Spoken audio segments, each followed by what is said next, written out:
When was the last time that you would say you were truly amazed at something? I mean, you were just amazed at an event, amazed at a person. You would just say, I was truly amazed. Now, I don't mean when that annoying person starts telling you about their miraculous gallbladder surgery and you say, oh, that's amazing, because you're trying to get them to finish the story. I'm not talking about that. I'm talking about sometime when you were truly amazed. Something happened, a person that you met, and you were just truly amazed. This past August, my family and I went to Yellowstone. Just had an amazing time. And we spent several days traveling through Yellowstone. We went and saw the Tetons, and it was just an incredible trip. But one day we're driving through Yellowstone, and we see all these cars that are stopped. If you've been there, you know, people just stop anywhere when they see something they want to look at. So all these people are stopped on the side of the road, and that's me with a buffalo. We're stopped there on the side of the road, and there's this huge herd of bison that are over off in a field. And so everybody's out of their cars. They're taking pictures. They're taking videos of all of these bison, this huge herd of bison. And so we're watching it, and we're getting, we're kind of getting a little braver and braver. We're inching closer and closer until my wife says, look, they're breaking through the fence. They weren't just jumping over the fence. They just start breaking through this fence. So I started getting a little nervous, and I started backing up just a little bit. But my son, he's super brave, and he's way out there taking video. And then they start coming up to the road where we were. And they're not just walking, they're charging over the road. And so I'm backing up. I actually got back in the car, but they're coming over the road. And then literally at the last second, they turned and came right towards us. And I yelled to my son, get in the car, everybody get in the car, and we all did, and we're taking video and pictures as they're right there in front of our car. I mean, just a ton of them. And I remember as they all pass and we're watching this happen, we kind of get everybody's back in the car, and we're catching our breath, and I remember saying, that was amazing. I mean, it just kind of took your breath away. I'd never seen anything like that before, and feeling the ground tremble as they all went by. That was just amazing. It was something I'd never seen. I'd never experienced anything like that. I was impressed as we saw Old Faithful. I was impressed with the Tetons, but I was amazed at this huge herd of bison as they came through and came up right in front of our vehicle. I was amazed. A few weeks ago, I took my family and we went downtown Chattanooga, and we saw the Magical Cirque Christmas Variety Show. Pretty cool thing. We went and saw downtown. I actually saw some of you that were there. They had magicians, they had acrobats, they had jugglers. There was this lady that hung by her hair from the ceiling, and she was swinging around. They're doing all these crazy stunts, things that all of us that bought a ticket could never do, okay? And so we're amazed. And there was people in the crowd, and we're gasping, and we're cheering for these people and all the things that they did. And we're out there eating our Milk Duds and drinking a Diet Coke while all these people are doing these amazing things on stage. And we were amazed at the things that they were able to do that we couldn't do. Well, as Jesus comes on the scene here in the first century, Jesus is doing things that just absolutely blew people away. I mean, sick people, Jesus was touching them and he was healing them. Blind people, Jesus was touching them and restoring their sight. He was raising people from the dead. I mean, it was just amazing the things that Jesus did. And on top of that, Jesus was making some pretty amazing claims. Jesus said that he could forgive sins. He said, I'm the promised Messiah. I'm the Son of God. And to the people, this was all amazing. Well, in our passage this morning in verse number 31, Jesus moves out of his hometown of Nazareth, and Jesus now comes to the town of Capernaum. A great deal of Jesus' ministry happened here in Capernaum. This is where Jesus meets James and John and Peter and Andrew and Matthew. It was in Capernaum that Jesus raised Jairus' daughter from the dead. It was here that the paralyzed man, you remember, was lowered through the roof. We all remember that story. It was here in Capernaum that Peter's mother-in-law was healed, and so much took place here in this town of Capernaum. So with all of that background, verse 31 of Luke chapter 4 says this: Then Jesus went to Capernaum, a town in Galilee, and he taught there in the synagogue every Sabbath day. Now, let me stop for just a second. Jesus went to church on the weekend. You should too. You should be like Jesus. People ask me sometimes, why should I go to church? Why should I go to church all the time? Because Jesus did. It says it was every Sabbath day, that's where Jesus was. There too, the people were, what's the next word? Say it out loud. Amazed. Jesus is teaching and the people were amazed at his teaching, for he spoke with authority. Verse 33. Once when he was in the synagogue, a man possessed by a demon, an evil spirit, cried out shouting, "Go away. Why are you interfering with us, Jesus of Nazareth? Have you come to destroy us?" Now, if you underline or circle in your Bible or your notes, circle those next few words. The demon or the evil spirit said, "I know who you are, the Holy One of God." The evil spirit immediately recognized Jesus for who he was. Now, here's what's going on. Jesus is standing up in the synagogue, he's teaching, and this man with an evil spirit, a demon-possessed man, comes into the church service. And the guy starts hollering, he starts screaming at Jesus. Now, imagine if you were there. Imagine if that happened in this service, and somebody just stands up and starts yelling and screaming at me. Some of you would be scared, some of you would be worried, some of you would be looking around to see, is somebody gonna do something? Is somebody gonna say something? And I'm sure that's what was going on that day. Verse 35. But Jesus reprimanded him. "Be quiet. Come out of the man," he ordered. At that, the demon threw the man to the floor as the crowd watched. Then it came out of him without hurting him further. Now, what's the very first word of verse number 36? Everybody say it out loud. Give me the next slide. Amazed. Amazed at what had just happened, the people exclaimed, "What authority and power this man's words possess. Even evil spirits obey him, and they flee at his command." The news about Jesus spread through every village in the entire region. Now, what they had just experienced, what the people in that church service that day experienced, they went out and talked about. Now, this was word on the street for weeks. I mean, guys going to the barbershop, they're getting their hair cut, and they say, "Were you in church last Sunday? Did you see what happened? Did you see the guy that came in with the evil spirit and Jesus cast him out? That was crazy. Were you there? I was there." Ladies sitting in the nail shop salon, and they're getting their nails done and say, "Girl, did you see it? I was there. I was on the second row, and I saw the whole thing." Everybody was talking about it.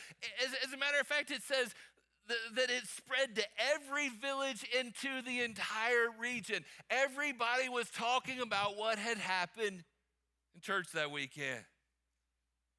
Now, this morning, I want to tell you, Jesus is amazing. He's amazing. In his teaching and in everything that he did, Jesus was amazing. And right here in the middle of Luke chapter 4, I want us to look at three things about Jesus that are amazing. There's tons of things about him that are amazing, but I want us to see three this morning that happened in this passage. Here's the first one. Jesus is amazing in his teachings. Jesus is amazing in his teaching and his preaching and the things that he had to say. Jesus is amazing. Verse 32 says this: "The people were amazed at his teaching, for he spoke with authority." Jesus was the absolute best. He was the best preacher. He was the best teacher. Whenever he spoke, large crowds gathered. And it wasn't just because he did miracles. Large crowds gathered because of the way he taught, the things that he said. Jesus was engaging. He was relevant. Those that were willing to listen, Jesus made it so that it was so understandable. He spoke with authority. Over and over in the Gospels, it says that Jesus' teachings were amazing. The people were amazed. I want to give you just several verses quickly. I think they're there on your notes. But let's just look at the book of Matthew, just real quickly. Matthew chapter 7, verse 28. It says that Jesus finished teaching and the crowds were amazed. Chapter 12, verse 23, it says that the crowds were amazed. Chapter 22, verse 33, it says the crowds were astonished at his teaching. Chapter 9, verse number 8, it says the crowds were awestruck. Chapter 15, verse 31, the crowds marveled. Chapter 9, verse 33, the crowds were amazed and they said, nothing like this has ever happened in Israel. That's just the book of Matthew. Jesus was a master storyteller.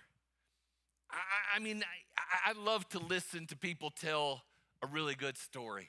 I love to hear somebody that just really can tell a good story. My wife has an uncle, and I'm telling you, he's just an incredible storyteller. He keeps you on the edge of your seat listening to a story. He throws in all kinds of details of stuff that really didn't happen, but he makes the story a whole lot better.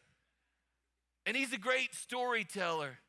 But Jesus was the best. And Jesus used object lessons when he spoke, things that people could relate to. Jesus would start a story like this. He would say, there was this woman and she had 10 coins and she lost one of them. Well, the people that are out there listening said, that's happened to me before. I've had coins, I've had a pocket full of coins, I've had valuable things and lost one. What happened to the lady, Jesus? Tell us, finish the story. He said, well, there was this farmer one time, and he had a surplus of crops. He had more than he needed. He had more than he really could take care of. And people said, man, that's never happened to me before. What happened to the guy? What did he do? He was engaging. A farmer went out one time to sow some seeds, and some of the seeds went on rocky ground. Some went on fertile soil and said, I've planted seeds. What happened to that farmer? Jesus was engaging as he told stories, and it was things that people could relate to. People ask me sometimes to say, well, why do you tell a lot of stories when you preach? That's what Jesus did. Jesus used stories and illustrations and props. He brought out a mustard seed and a fig tree, and he said, look at these things. And there were things that helped people to understand about the kingdom of God.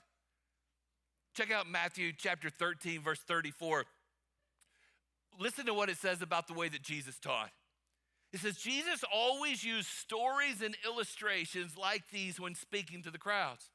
In fact, he never spoke to them without using such parables. Jesus never taught without telling stories, without using illustrations to make it easy for people to understand. So what was so different about Jesus? What was so different about his teaching? I mean, there were lots of rabbis during that time period, and they all taught, obviously. What was different about him? What was different about his teaching? Well, obviously, there were a lot of things, but here's a couple that I want you to see and I want you to remember. The first thing I want you to remember about Jesus' teaching that was different is the way Jesus taught was countercultural. The things that he taught were different from the culture. They were countercultural to what everybody else was saying. What did Jesus say? He said, if you want to be great, then you got to be a servant. What? That's not the way to be great, is to serve other people. Jesus said the things I'm saying are different from what the culture is telling you. Hey, if somebody asks you to carry their stuff a mile, go 2 miles. Well, why would I do that, Jesus? That doesn't even sound right. That's against the culture. Love your enemies, Jesus said. Pray for those that curse you, Jesus said. What did the culture value? The culture valued power. And Jesus valued servanthood and caring for other people. So the things that Jesus taught were countercultural. But here's the other thing, which is very, very important. The things that Jesus taught were achievable. Not only were his teachings countercultural, but they were achievable. Jesus never taught something that we couldn't live up to. He never asked us to do something that we just couldn't make it. We couldn't do it. And that was different. Listen, that was different than what people were used to hearing. During that time period, people would follow a different rabbi. They would choose a rabbi and they would follow after him. And a rabbi would have hundreds of different rules, different commandments, different things that they required their followers to do. It was exhausting. It was impossible really to keep up with.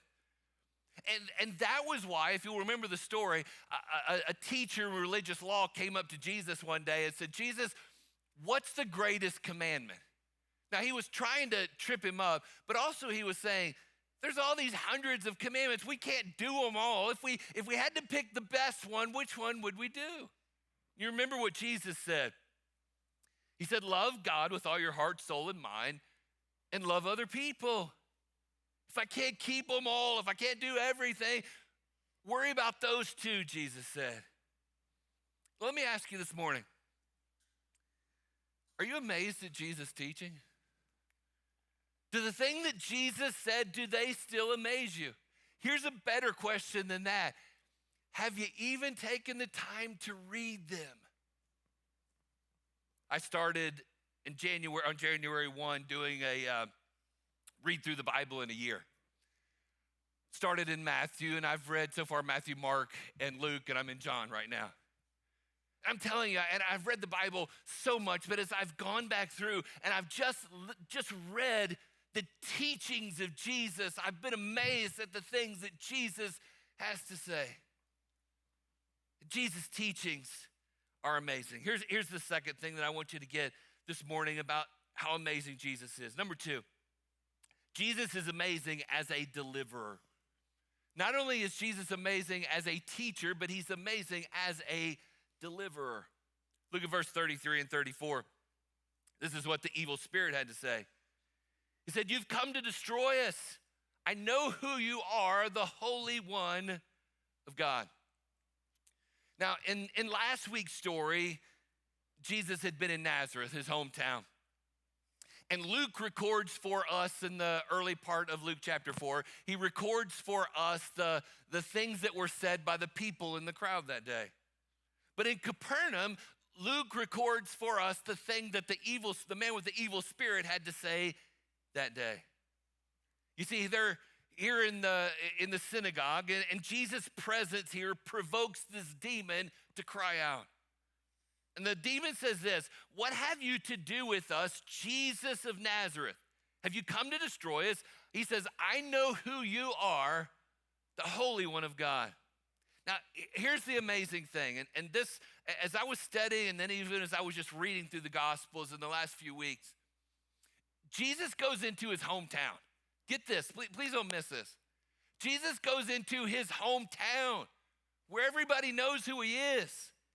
And in his hometown, they do not recognize him and accept him as the Messiah, as the anointed one. As a matter of fact, they run him out of town. And one town over, Jesus is immediately recognized and accepted as the Messiah by a demon. The people in his own hometown says, we don't believe you. We want to be done with you. We want to kill you. And in the very next town, this demon says, I know who you are. You're the Holy One of God. He says, what are you going to do to us? As a matter of fact, if you skip down, we're still in Luke chapter 4. If you skip down a few verses past the story where we are this morning to verse number 41, it says, many were possessed by demons, and the demons came out at his command. And what were they shouting? They were shouting, you are the Son of God. The demons recognized who Jesus was. He was a deliverer.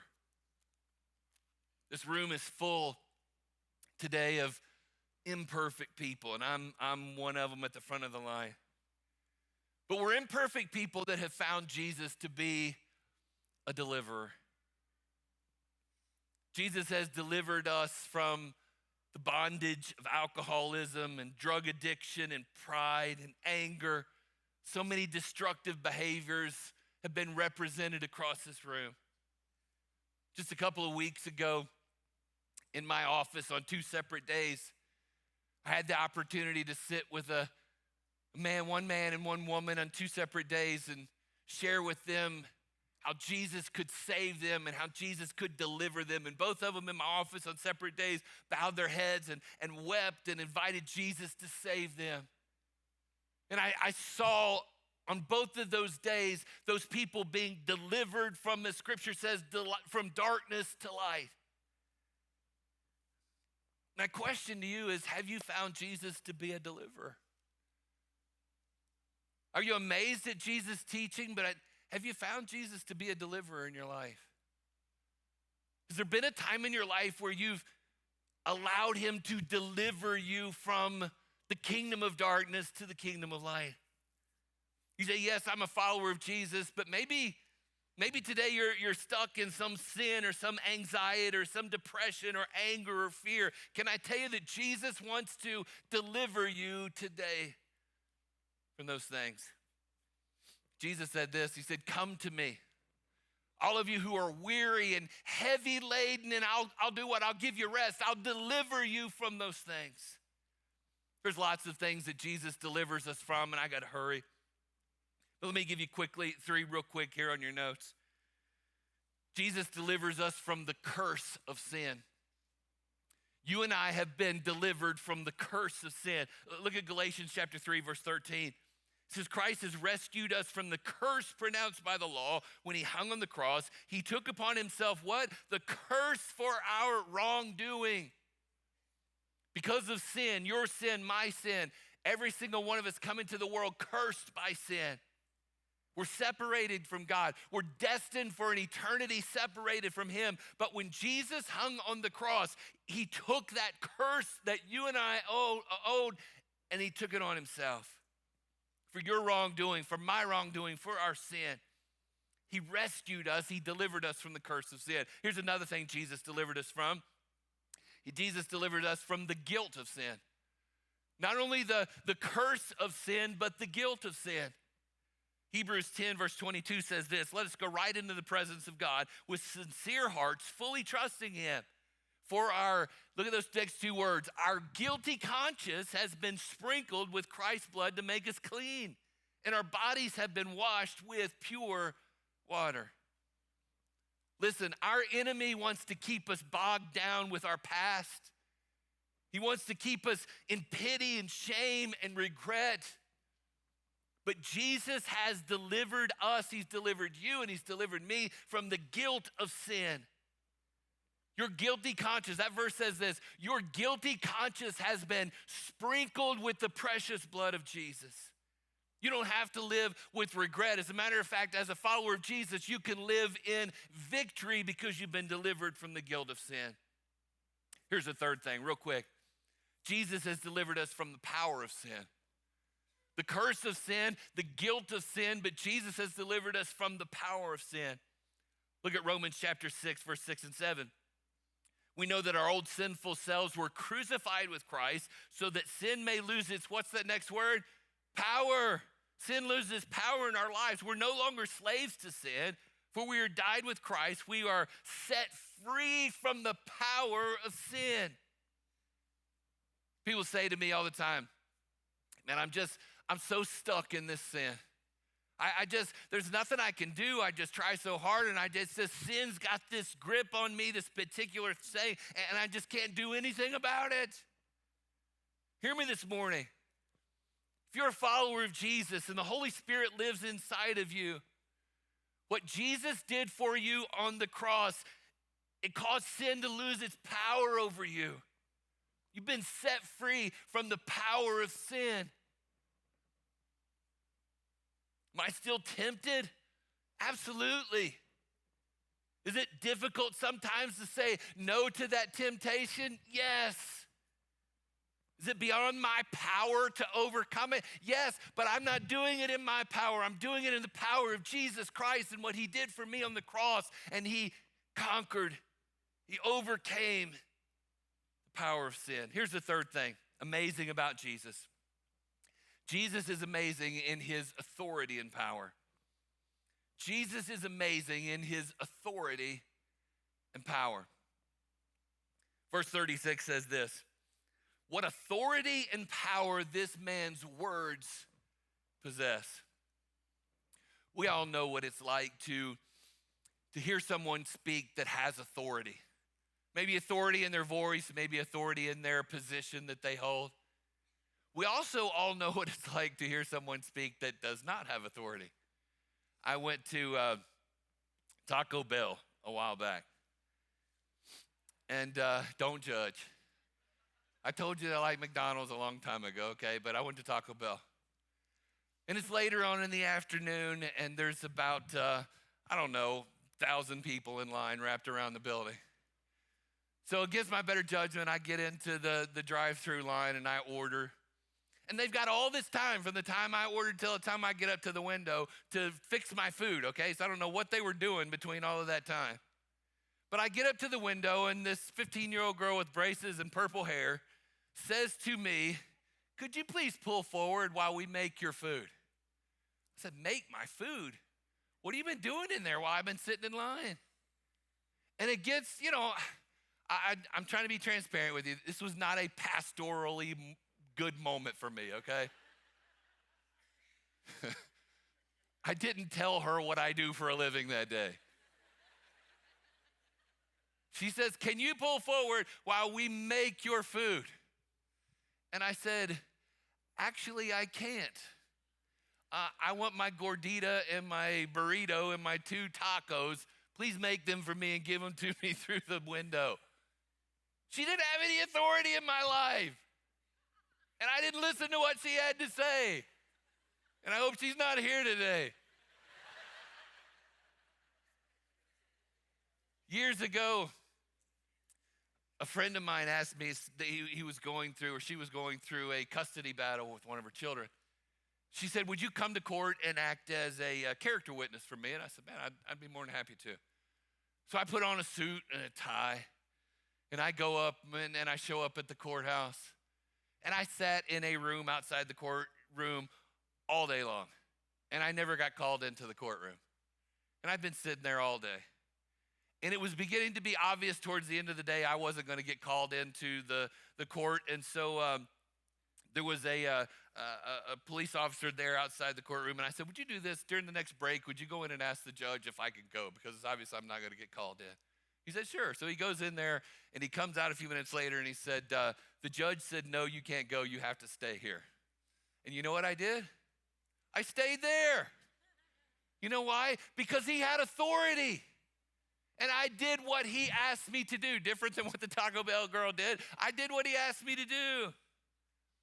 Jesus had authority, but he also had power. He had power to back up his authority. Did you know it's possible to have authority but not have power? Let me give you an example. I've got a little tag on my keychain. That's the tag on my keychain to the gym that I'm a member of. And that little tag on my keychain gives me authority to go into the gym. So when I drive over there in the morning and I scan my little card, I now have authority to go inside. I've got authority to work out on the machines. I've got authority to lift the weights. I've got authority to do whatever I want to do in there. Now, let's say that I go to a bench there and I put 500 pounds on the bench. 500 pounds on the bench. And I lay down on the bench and I settle down under there and I put my hands up on there. Do I have the authority to lift that? Just shake your head like this. Yes, I have the authority to lift it. Do I have the power to lift it? Shake your head like this. No. You can have authority without having power, but Jesus had both. Now, 2 things very quickly and I'm done. Here's the thing I want you to get. Jesus has all power and all authority. Not just power and authority, Jesus has it all. All of the power and all of the authority, Jesus has it. Look at Matthew 28:18. It says, Jesus came and told his disciples, "I have been given" what kind of authority? All authority I've been given to me in heaven and in earth. Hebrews 1 verse number 3 says this: the Son, that's Jesus, radiates God's own glory and expresses the very character of God. And look at this. He sustains everything by the mighty power of his command. The universe, it does what it all is supposed to do by the power that Jesus has. You put your hand in front of your mouth and you go, you feel your breath? You know where you got the power to do that? From Jesus. He has all power and all authority, and he sustains everything with that. He's been given all authority in heaven and earth. He's got it all. And he sustains it all with his power. Listen to this. The Old Testament prophets, they spoke for God. The first century scribes and rabbis spoke about God, but Jesus spoke as God because he had all the power and all the authority. Here's the last thing, and this is what I want to send you home with. Jesus' authority and power are with you. Jesus has all power and all authority, and that power and authority is with you as his follower. Matthew 28:20 says, be sure of this, I'm with you always, even to the very end of the age. Jesus is amazing. He's got all power and all authority, and that power and authority is with you as his follower.